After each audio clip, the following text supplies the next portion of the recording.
During the Great Depression, when money dried up and food became scarce, fruit wasn't just a treat, it was survival. Canned goods ran out, harvests failed in many regions, and store-bought staples were out of reach. But in Amish communities, survival often depended on old-world agricultural knowledge and self-reliant food systems. One of their key assets: hardy, homegrown fruits that required little care, stored well, and offered essential nutrition. Many of these fruits were unfamiliar to the wider public then, and even fewer people know about them now. But for Amish families, they were essential tools of resilience. Elderberry. Elderberries grow wild in hedgerows and along fence lines, thriving with minimal human intervention. The Amish valued them for their high vitamin C content and natural medicinal properties. These berries could be foraged easily, then turned into syrups, wines, and jams. During the Depression, elderberry syrup was especially prized for treating colds and infections when commercial medicine was out of reach. The plants are perennial, drought-resistant, and once established, continue producing for decades. Their dual use as food and medicine made them indispensable. Pawpaw. Pawpaws are the largest edible fruit native to North America. With a custard-like interior rich in calories, potassium, and magnesium, they provided dense nutrition. The fruit grows in shaded woods and requires no pesticides or irrigation. Amish families often foraged for pawpaws near creeks and forest edges, then mashed them into puddings or ate them fresh. Because pawpaw trees tolerate poor soil and resist pests, they were ideal during hard times. Unlike many fruits, pawpaws contain enough calories to be considered a substantial meal supplement. Ground cherry. Also known as husk cherries, ground cherries are small fruits encased in papery husks that grow low to the ground. They self-seed reliably, making them a sustainable crop from year to year with little labor. Amish families use them for pies, jams, and dried snacks. Ground cherries have a long post-harvest shelf life if left in their husks and stored in a root cellar. Their late-season ripening mint fresh fruit was available after other crops had finished. Gooseberry. Gooseberries grow on thorny, hardy bushes and are tolerant of cold weather and poor soil. These traits made them reliable producers even in years with minimal maintenance.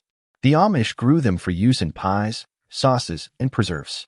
High in fiber and vitamin C, gooseberries added critical nutrients to Depression-era diets. Their tart flavor allowed minimal sugar to be used in preserves, which was important during sugar rationing. Juneberry.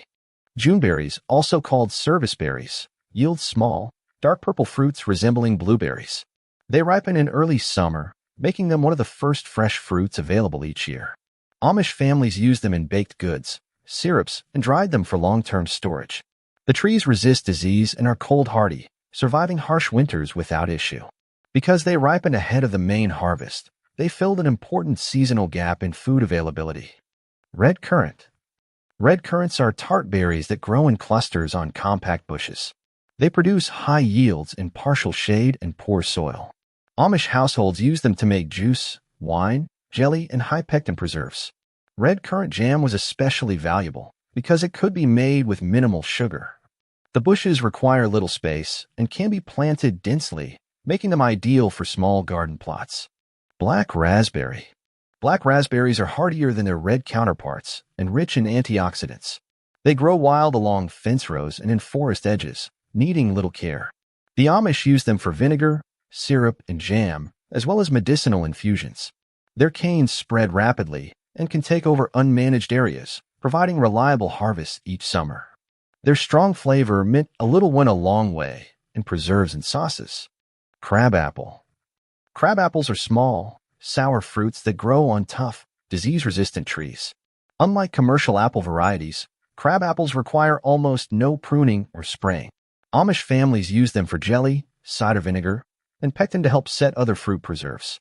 Their tartness allowed them to be preserved with less sugar, and their high natural acidity made them excellent for fermenting and long-term storage. Damson plum.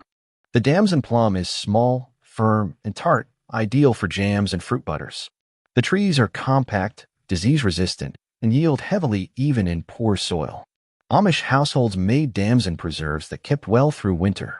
Because of their high sugar and acid content, the fruit required minimal processing. The plums could also be dried, offering another shelf-stable food source. Chokecherry. Chokecherries grow wild in much of the Midwest and Northeast. The fruit is astringent raw, but transforms when cooked. Amish families made jelly, wine, and syrup from them. The bushes spread easily by root suckers, making them a renewable resource with minimal effort. They were also used in medicinal tinctures. Their abundance and ease of harvest made them one of the most practical wild fruits. Mulberry.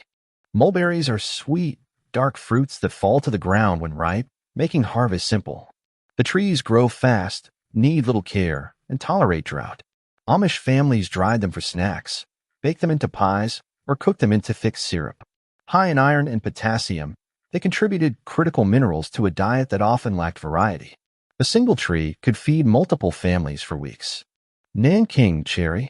Nanking cherries grow on small shrubs and yield fruit in early summer.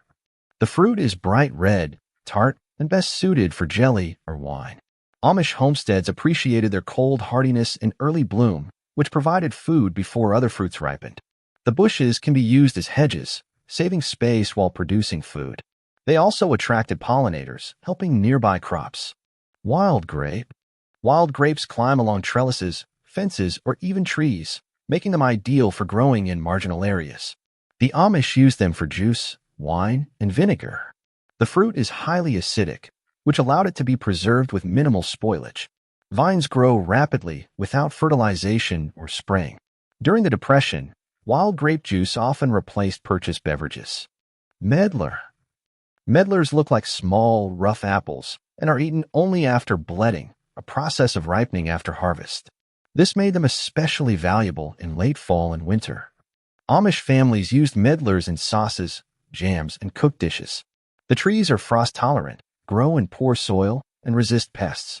Their unique ripening schedule extended the availability of fruit well into winter. Quince. Quince is a dense, tart fruit that becomes edible only after cooking. Amish families turned it into jelly and fruit butter. High in natural pectin, it was often used to help set other preserves.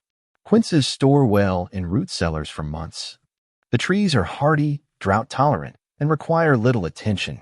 Their long shelf life made them an important winter food. Persimmon. American persimmons ripen in late fall and become sweet only after frost. Amish families dried them or used them in baked puddings. The trees thrive in poor soils and resist most pests and diseases. Because the fruit could hang on the tree well into winter, persimmons served as a natural cold storage solution. They provided sugar and calories when other sources were exhausted. Seckel pear.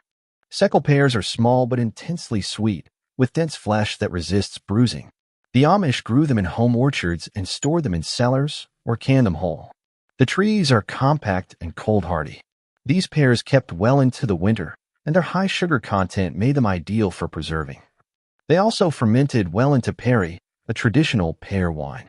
Highbush cranberry. Not a true cranberry, but similar in use, this shrub produces tart red berries that ripen in late fall. Amish families cook them into sauces or use them to stretch other preserves. The bushes grow in wet soil and tolerate shade, allowing for use in low-value land areas. The berries remain on the bush into early winter, making them a late-season food source. Hackberry. Hackberries are dry, nutty fruits found on large shade trees. Though rarely cultivated, they were foraged by Amish and frontier families. The berries are high in fats, sugars, and protein, making them extremely calorie-dense. Hackberries were often dried and crushed into porridge or meal. The trees are nearly indestructible, growing well even in drought and poor soils. Wild strawberry. Wild strawberries are smaller, but more flavorful than cultivated varieties. Amish children often forage them in meadows and forest edges. While they don't store well, they were eaten fresh or made into quick jams. The plants spread by runners and need no tilling or replanting. Their early season appearance marked the beginning of the foraging calendar. These fruits helped Amish families get through when almost nothing else was reliable. They were easy to grow, simple to preserve, and full of what people needed to stay fed and healthy. Most have been forgotten today, but during the Depression, they made the difference between hunger and survival.